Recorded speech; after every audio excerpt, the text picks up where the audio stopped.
This should have been an important, historic even, sombre occasion when after over 36,000 Palestinians have been slaughtered, including over 14,000 children, and Gaza razed to the ground by Israel in an orgy of genocidal violence, and after many months of protesting and campaigning, with public opinion overwhelmingly in support of an immediate ceasefire and against Israel's military onslaught, which has been unleashed against the people of Gaza since October 7th. The political establishment of the UK finally, perhaps dragged kicking and screaming, but there nonetheless, to demand that this horror finally must stop. But instead, the House of Commons descended into chaos. Why? Because of grubby, cynical and disgraceful machinations by soulless, heartless political climbers. Nope, not gonna pull my punches here, whose track record already demonstrably shows they have no interest in Palestinian life, or indeed anything meaningful except seeking power for its own sake. Let's just sum up what's happened. The Tory government, as you'll be aware, has backed Israel's mass slaughter of Gaza from the start. That matters. Why?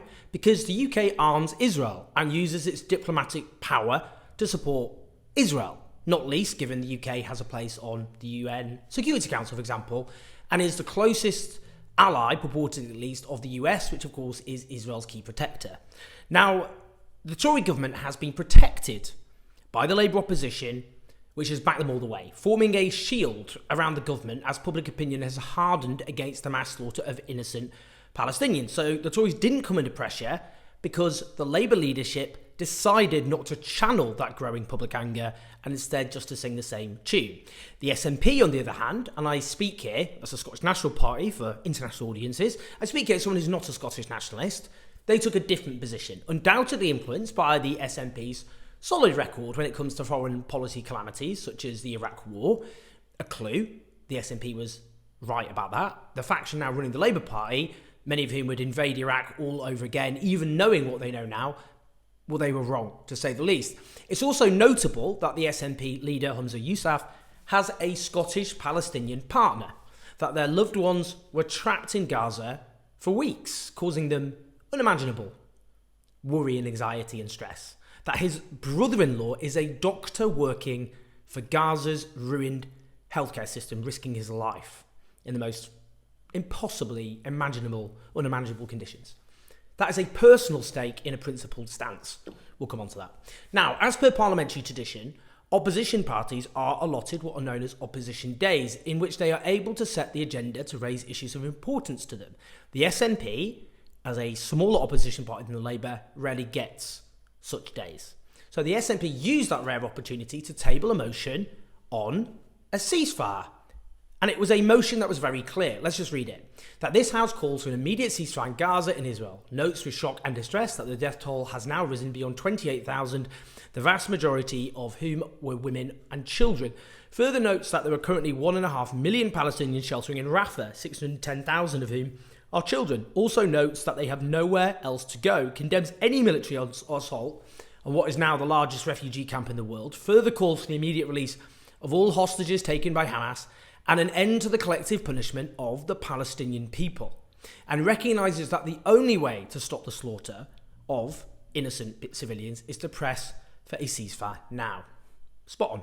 Absolutely spot on. Now, this weekend, Scottish Labour held their conference in Glasgow and passed a motion which demanded a ceasefire. And Keir Starmer, the Labour leader, said this: an end to the fighting, not just now, not just for a pause, but permanently. A ceasefire that lasts, conference, that is what must happen now. The fighting must stop now. Now, given Starmer had begun all of this by supporting Israel cutting water and energy from the civilians of Gaza, a war crime, hey, that's progress at least. So, you'd expect, maybe there's a chance to just put party politics aside, vote for the ceasefire motion. So then we hear Shadow Health Minister Wes Streeting on Monday, who generously took off time from his preparing Labour's plans to further privatise the NHS, and he told the BBC this. We're not going to be pushed around by the SNP.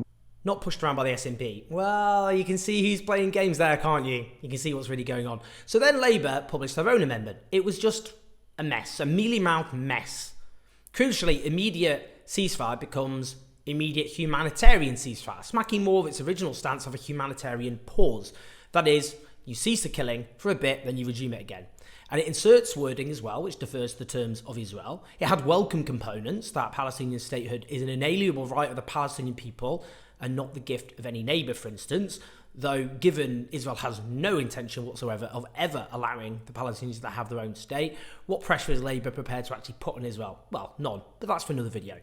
Crucially, the motion stripped away the term collective punishment. Now, that is the bare minimum of describing what Israel has done to the people of Gaza. Nobody in their right mind who isn't just a dupe of Israel could possibly believe anything other than collective punishment on a mass scale has taken place and is taking place because of the Israeli state. But as ITV's Robert Peston reported, who is very reliably plugged in these circles, Keir Starmer hates the SNP's charge that Israel is engaging in the collective punishment of Palestinians. Here's the thing. Labour's amendment should not have been selected by the Speaker. That is parliamentary convention. Protocol means the government's amendment is selected to be voted on. So instead, Starmer faced a massive rebellion because he was not going to back the SNP amendment. Why? Overwhelmingly, because he could not countenance voting for a motion which held Israel responsible for collective punishment. But his amendment wasn't going to get selected. So that would be a massive problem for him because a huge number of his own side were going to go and vote for the SNP motion instead.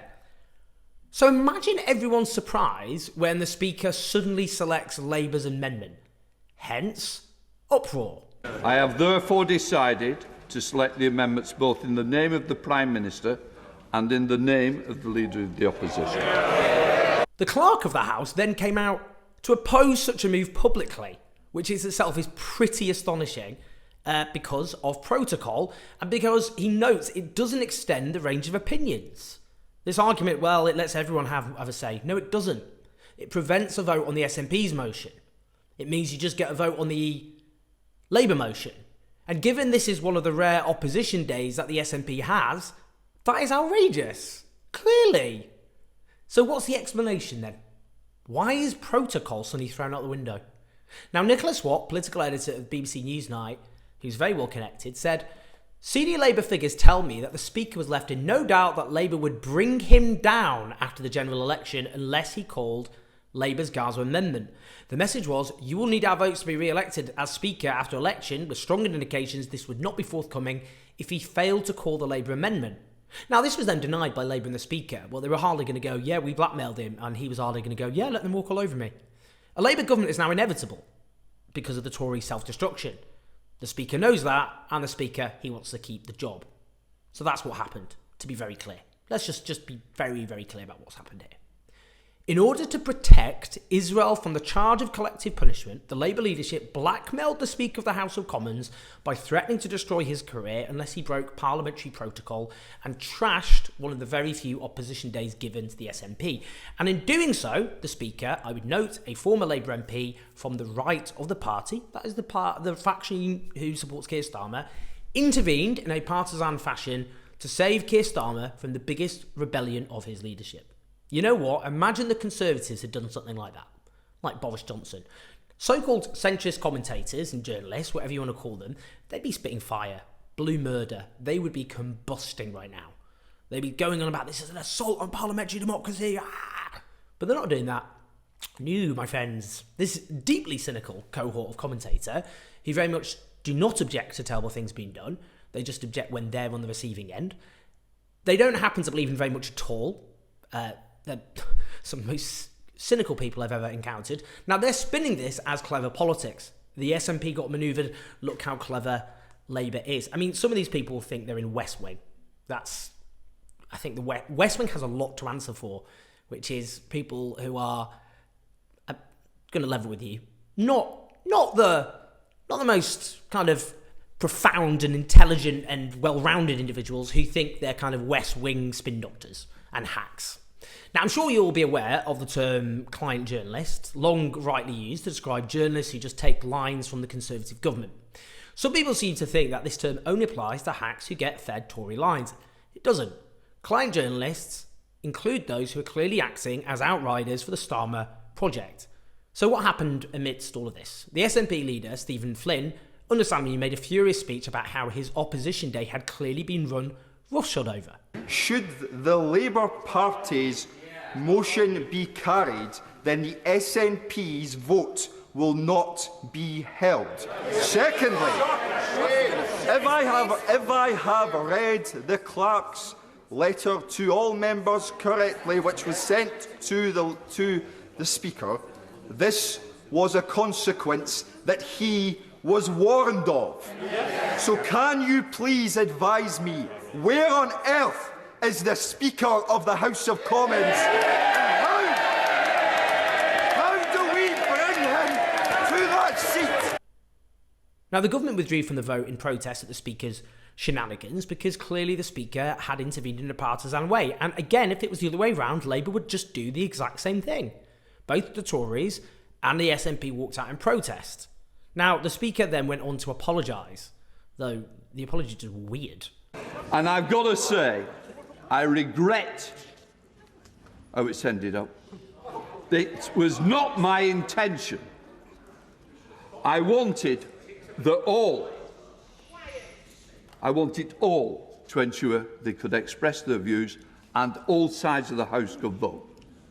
As it was, in particular, the SNP were ultimately unable to vote on their proposition.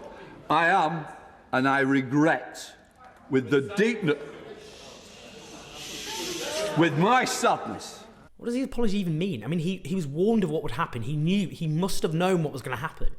Trashing the SNP's rare opportunity to have their party, their views heard, and thus their constituents. And in a parliamentary democracy like ours, which frankly is just rigged often in favour of, the people in charge of the day, the dominant parties, that matters. So let's just listen to Stephen Flynn's reply. Mr. Speaker, whilst I acknowledge your apology, the reality is that you were warned by the clerks of the House that your decision could lead to the SNP not having a vote on our very own opposition day. Now, there's some gruesome stuff coming out of that wing of Labour Party that I would describe as the I'd sell my own mother on eBay for a parliamentary seat faction. Labour students mocked up a photo of Humza Yousaf, the SNP leader, with Rishi Sunak in his pocket. I don't even know how that works. With the accompanying text, bedfellows again. Now, Labour students historically has attracted some of the most comically one-dimensional caricatures of political climbers, not people you really want to spend more than 5 seconds with. But what are they even talking about here? Labour spent months backing the Conservative position on Gaza and shielding them from public pressure. In that time, Humza Yousaf's loved ones were trapped in Gaza, his brother-in-law is a doctor there, and he passionately opposed Israel's murderous onslaught. Meanwhile, the Tory and Labour positions were and remain virtually indistinguishable on Gaza. The SNP offered an alternative, an immediate ceasefire, condemned collective punishment, and Labour wrecked it, ensuring a motion passed which causes the Tories no issues at all and silences the SNP's dissent. And it's the SNP who are the Tory stooges. I actually think, given what Humza Yousaf has gone through, is kind of sick. Let's just listen to the verdict of the Palestinian ambassador to the UK, Hassan Zomlo. Not only not a good day for the House of Commons, it's not a good day for the UK, it's not a good day for humanity. To see this chaos in the House of Commons, it's really British politics at its lowest. This is disgraceful and shameful that MPs are debating should they call for an immediate ceasefire after 100,000 Palestinians killed, maimed, injured. Well, indeed. And what's even more obscene is the Speaker alluded to how he took the decision partly because of threats to MPs. And we've heard a lot of that from politicians and client journalists. Let's be clear. The security of MPs has to be taken seriously. In the last 8 years, 2 MPs have been murdered and there have been other plots and threats.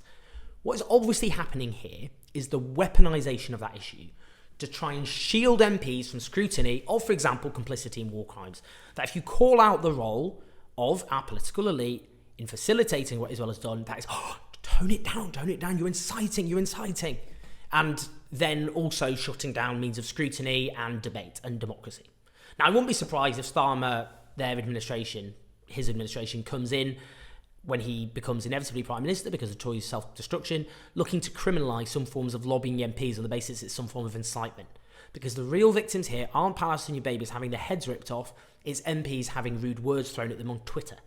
And indeed, we should remember what really matters in all of this. Let's listen to Jeremy Corbyn in the debate. Use of unbelievable levels of ordnance in destroying Gaza. Carpet bombing of the whole place. 29,000 bombs have been dropped on Gaza by the Israeli forces. By comparison, the US only dropped 4,000 bombs on Iraq during 5 years of that particular conflict. What we're seeing is the total destruction of society, life and hope in Gaza. If only the same moral clarity was now being heard from the masters of the Labour Party. And indeed, a parliamentary delegation has just returned from Sinai in Egypt, bordering Gaza. Let me just quote from this report. They say, "Nothing that has been reported braces you for the true scale of the horror in Gaza. We're simply not getting accurate information about the levels of destruction and brutality. Listening to seasoned humanitarians tell us that what they've witnessed in Gaza makes it the worst disaster they've ever seen, really brought home the savagery befalling civilians. Aid workers repeatedly questioned why international law wasn't being followed or upheld in relation to civilians, humanitarians and medics. They also expressed a deep feeling of dread and inevitability of Israeli forces carrying out their threat to escalate the assault into Rafah. A senior aid worker described Rafah as water in the bottom of a glass, with the pressure getting more and more intense. We learned about the lawlessness in Gaza, with Hamas police being killed and civilians getting increasingly desperate. Personally, I feel that unless something happens to stabilise the situation, the remaining UN support will withdraw, leaving Palestinians utterly alone. Politicians around the world need to demand an immediate end to the violence, full access for aid, and a long-term strategy to rebuild Gaza, both its infrastructure and its society." Well, sobering stuff, as it should be. That's what's really at stake here. That's what really matters. One of the great crimes of our age, facilitated by our elites. And yes, our political establishment is complicit in all of this. And one of the main problems with much of the British media is they pretend to be even more stupid than they actually are. Some of them are all like, what does this matter? It's just a parliamentary debate in the UK. It's totally irrelevant to what happens in Gaza and Israel. Why is everyone getting so angsty about it? Now, once again, to clarify, Britain arms Israel. Britain has a military agreement with Israel. The UK uses its diplomatic power to protect Israel. All of that matters a lot. And I find it striking that all of these people, they wouldn't be saying this about Ukraine and Russia, would they? Of course they don't. And they should just say it with their whole chest, some of them. You don't care about Palestinians. It's obvious. You're not subtle about it. I mean, after this level of death and destruction, if you really cared about Palestinian life, you wouldn't be talking like this. Once again, we've seen the establishment close ranks. Both the media, or indeed most of it, and the world of politics, to defend an Israeli state engaged in one of the great atrocities of our time. And those who are complicit must be held accountable, democratically. Or what the hell is democracy even for? Please like, subscribe, do share this video, listen to us on the podcast. I'll speak to you soon.